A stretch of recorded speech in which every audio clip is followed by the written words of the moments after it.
Hello guys, নিয়ে এসেছি তোমাদের জন্য আরেকটা ভিডিও। আজকে আমি বানাচ্ছি মাটন কালা ভুনা। এখানে আমি কুকারে সাদা তেল, একটু ঘি দিয়ে, গোটা গরম মশলা দিয়ে পেঁয়াজগুলো দিয়ে দিব। পেঁয়াজগুলো একটু হালকা আছে ভেজে নিচ্ছি যতক্ষণ না এটা একটু পিঙ্কিশ কালার চলে আসছে।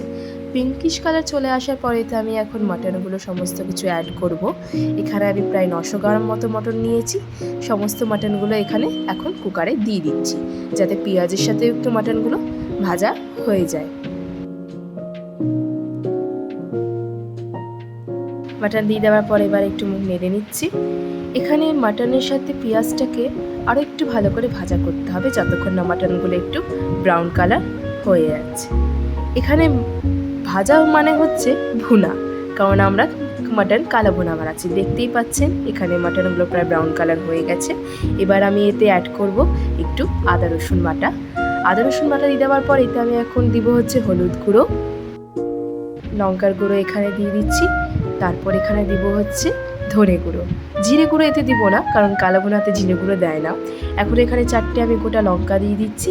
এবার এই সমস্ত কিছু মশলার সাথে মাটনটাকে আরেকটু ভেজে নিতে হবে যাতে মশলার গন্ধ যেন না থাকে আর ভালো করে যেন একটু ভাজা হয়ে যায়। দেখতেই পাচ্ছেন প্রায় কষানো হয়ে গেছে। আর একটু এখানে কষিয়ে নেওয়ার পর আমি এখানে একটু জল অ্যাড করে বা সিটিতে দিব। এই দেখুন জল আমি এখন দিয়ে দিচ্ছি। জল দিয়ে দেওয়ার পর আমি কুকারের ঢাকনাটা লাগিয়ে দিচ্ছি। এবার এখানে 3 থেকে 4টে আমি সিটি দিব। সিটিটা আপনি আপনাদের অনুযায়ীও করতে পারেন, একটু বেশিও দিতে পারেন। সমস্ত কিছু সিটি দেওয়ার পর আমি এখানে গরম মশলা দিলাম, একটু ফ্যাটানো দই দিলাম। এই সমস্ত কিছু সাথেও আমি আরেকটু কষবো মাটনটাকে যতক্ষণ না মাটনের এই ঝোল একটু শুকিয়ে যাচ্ছে, কারণ একটু কষানো কষানোর তো বেশি ভালো লাগে।